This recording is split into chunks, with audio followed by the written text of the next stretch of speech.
Olá, tudo bem? Que a graça e a paz de nosso Senhor e Salvador Jesus Cristo esteja na sua vida hoje também.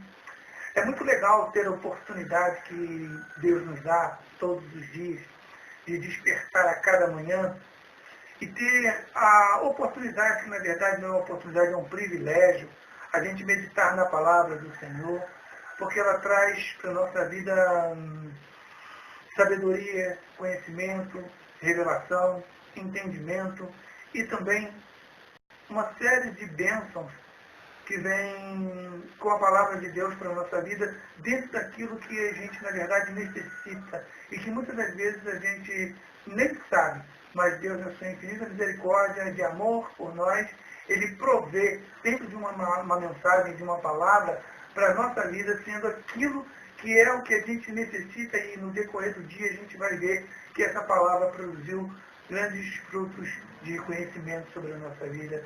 E eu quero repartir com vocês hoje, que eu meditei na palavra do Senhor nessa manhã, no capítulo da carta aos Gálatas, capítulo 4, onde fala a respeito da lei.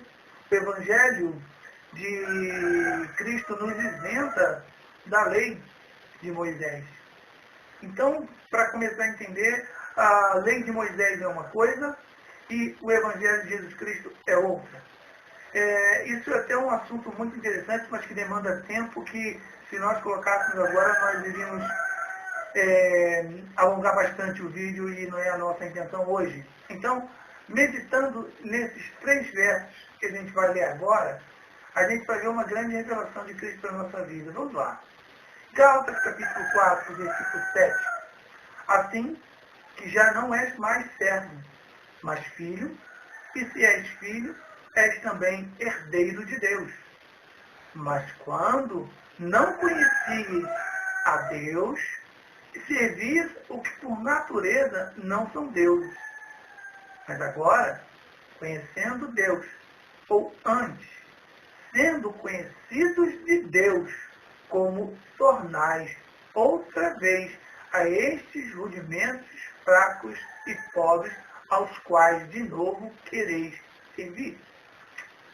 Então, Paulo está escrevendo uma carta aos Gálatas, e essa carta aos Gálatas foi uma carta um tanto quanto difícil para Paulo, porque ele veio saber a notícia a princípio dos Gálatas, e eles estavam deixando a palavra do Evangelho de Cristo que ele havia trazido para aquela localidade, para aquele povo, e o povo estava se inclinando outra vez, voltando para a lei. Por isso que Paulo escreve esta carta, especificamente nesse capítulo, para comparar entre lei e a graça do Evangelho de Jesus Cristo.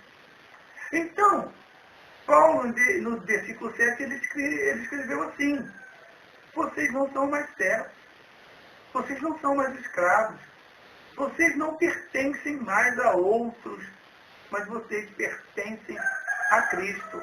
Porque Cristo morreu por vocês naquela cruz, e como havia a dívida do pecado, a dívida que prendia as pessoas debaixo de uma condenação, Cristo morreu por isso.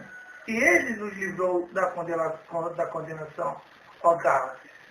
Então vocês não se olhem mais na condição de servos, escravos, empregados de outros deuses. Vocês são livres em Cristo Jesus. Porque o Filho Jesus, Filho do Pai Criador, Jesus, Filho, deu essa liberdade, e não só deu a liberdade, mas deu também a nós direitos. O direito à liberdade, o direito à paz, o direito à renovação do entendimento, uma vida totalmente próspera no sentido espiritual, ou seja, saúde plena, tanto física como mental e espiritual. Então, essas heranças, ou seja, herdamos de Deus o quê? Por Cristo. qual o maior de todo o desejo de Deus para os homens? Será que o desejo maior desejo de Deus para os homens é que todos os homens se tornem ricos, famosos, que os homens se tornem imortais aqui na carne? Não, não, não. O Senhor Jesus Cristo disse que a vontade do Pai é que todos os homens cheguem ao pleno conhecimento da verdade em Cristo Jesus e sejam salvos para toda a eternidade. Então, a herança de Cristo principal para nossas vidas é herdarmos a vida eterna que Ele tem. Porque Ele é a vida eterna. Ele é o Senhor da vida. E o que Ele tem para nos dar é vida, vida eterna e vida enquanto vivemos nessa carne com abundância. Então essa é a herança que recebemos de Cristo, a vida eterna. Como Cristo também possui, Ele é a vida eterna. No verso 8, mas quando não conhecis a Deus, então ele está dizendo, Paulo está dizendo, olha, no tempo que vocês não conheciam a Cristo, vocês serviam a deuses que na verdade são falsos deuses, que na verdade nunca foram deuses. Só foram deuses porque vocês acreditaram que eram deuses. Mas na verdade só há um Deus, ao Deus Pai de nosso Senhor e Salvador Jesus Cristo. O único Deus verdadeiro.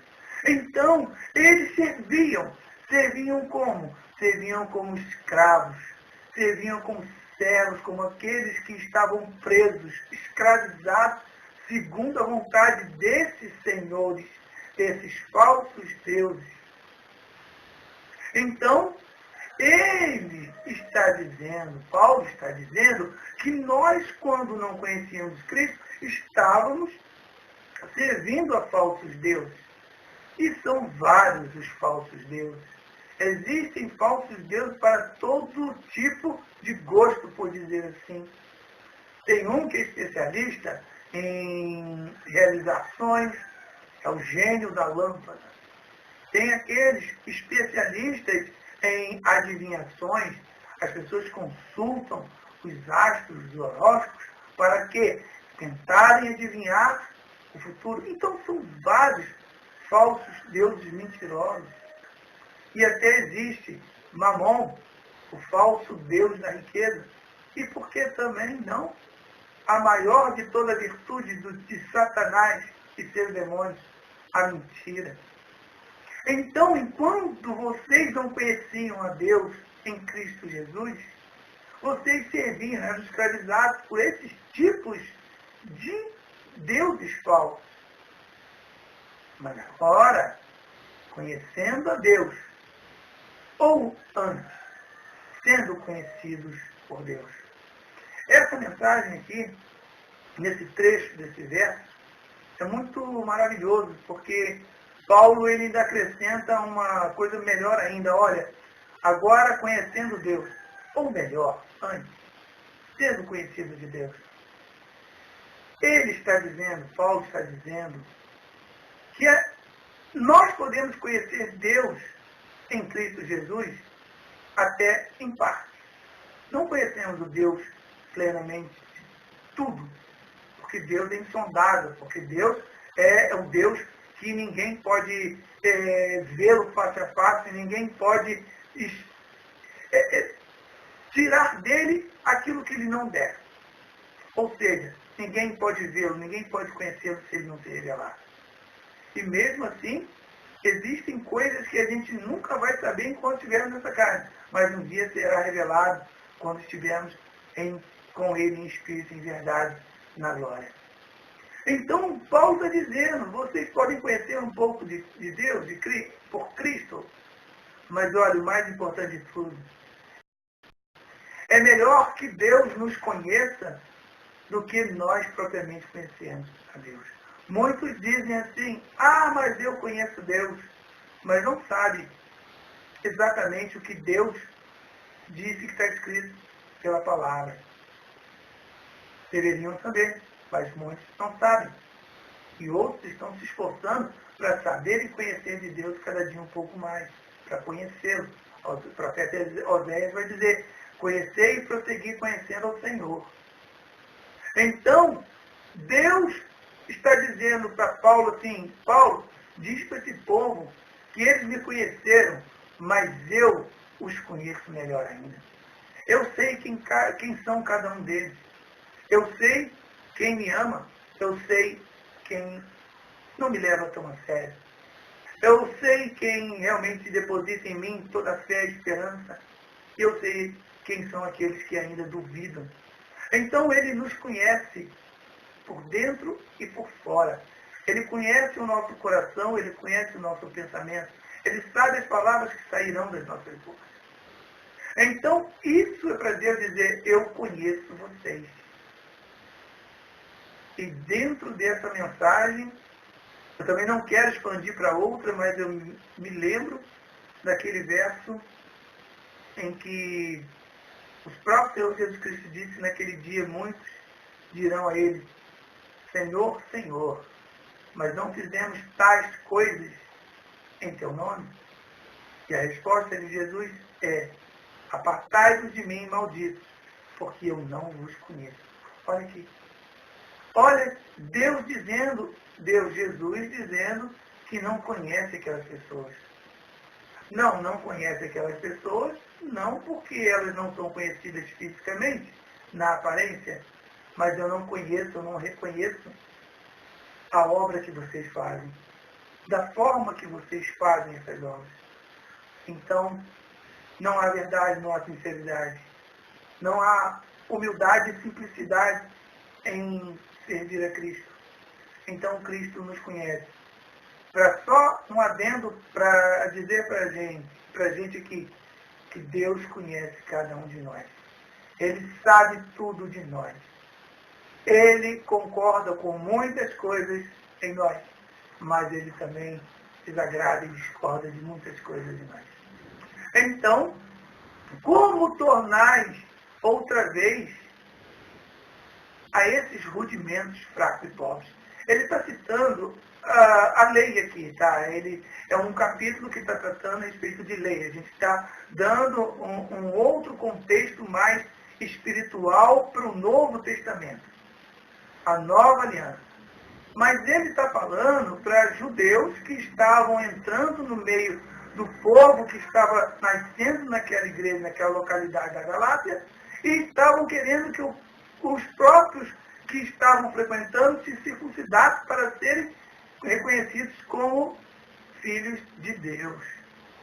E Paulo combate isso lá no meio dos Gálatas. Então ele vai dizer, por que vocês querem voltar para esses rudimentos fracos e pobres, aos quais de novo quereis servir? Há muitas pessoas que infelizmente estão deixando a prática da palavra de Cristo para voltarem a viver uma prática antiga da sua vida e tentando conciliar ela com o meio cristão do reino de Deus. Pessoas que antes reprovavam algumas práticas, algumas situações, agora elas acham normal, porque antes era normal. Então, a gente poderia até dar exemplos aqui, né, que pessoas que antes de serem cristãos, elas falavam, elas viviam de uma maneira que era normal, comum da sua vida, foi criada assim, mas quando veio para Cristo descobriu que não era bem assim. A gente pode dar um exemplo de religião. A pessoa fala, poxa, mas você trocou de religião? Não. Eu conheci a verdade, eu não troquei de religião, eu conheci a verdade. Eu abandonei aquilo e hoje eu conheci a verdade em Cristo Jesus. Então ele deixa uma prática, porque ele pensava que aquilo era normal, comum, aceitável, mas quando ele vem para Cristo, ele vê que Cristo reprova aquilo. E quando Cristo reprova aquilo, a gente tem que reprovar também. Às vezes não é fácil. Às vezes a gente pensa que é fácil, mas às vezes deixar algumas coisas que foram inseridas na nossa pessoa, desde pequeno, a gente leva um tempo para poder aceitar. Mas a gente está caminhando, a gente vai conseguir. Então, Paulo, por que vocês querem voltar para essas práticas? Para que vocês querem voltar para essas ideias? Para que vocês querem voltar para essas suspensões, essas crenças que são fracas e pobres? Aos quais, de novo, querem servir. Ou seja, querem de novo voltarem para a servidão daqueles costumes, daqueles rituais, daquelas práticas que hoje não são mais necessárias. Às vezes, alguns irmãos ficam até chateados com a gente, porque falam assim, poxa, por que você fala assim, dessa maneira, a respeito de tal assunto? Foi porque a gente viu que na palavra de Cristo, Cristo não nos pede isso hoje. E aí, elas não entendem isso, não chegou o coração delas. Não cabe no entendimento delas essas coisas, e elas acabam achando que a gente está contra elas. Mas é porque nós conhecemos a verdade de Cristo e fomos libertos. Então, Paulo está dizendo, porque vocês querem voltar para a circuncisão, Gálatas? Porque vocês, se bobearem, querem voltar para as práticas dos deuses antigos falsos, que nem eram deuses. Vocês sabem agora que não é Deus.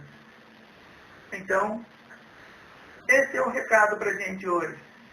Vamos pensar. Se Cristo nos deu a herança, a promessa da herança para a vida eterna, e nós não tínhamos conhecimento de Deus e agora temos em Cristo Jesus, nós somos livres. Livres para buscar essa salvação. Não precisamos voltar para as práticas antigas, não precisamos para fazer concessões com algumas situações, condições da nossa vida, do mundo, no mundo, para que a gente possa estar em paz com Deus, porque a gente não vai estar. A gente só vai estar em paz com Deus quando a gente ter a certeza que conhecemos a Deus e somos conhecidos dele. Porque ele nos revela aquilo que precisamos saber. E se a nossa vida tem a revelação de Cristo, a gente não vai errar o caminho. A gente vai acertar. A gente então vai deixar tudo isso que porventura venha nos atrapalhar na nossa caminhada para seguir a Cristo em paz e segurança. Então, é isso, meus amigos e irmãos. Que Deus possa abençoar a vida de vocês hoje também. Obrigado, Senhor Jesus Cristo, por tudo. Glória a Deus para sempre. Aleluia.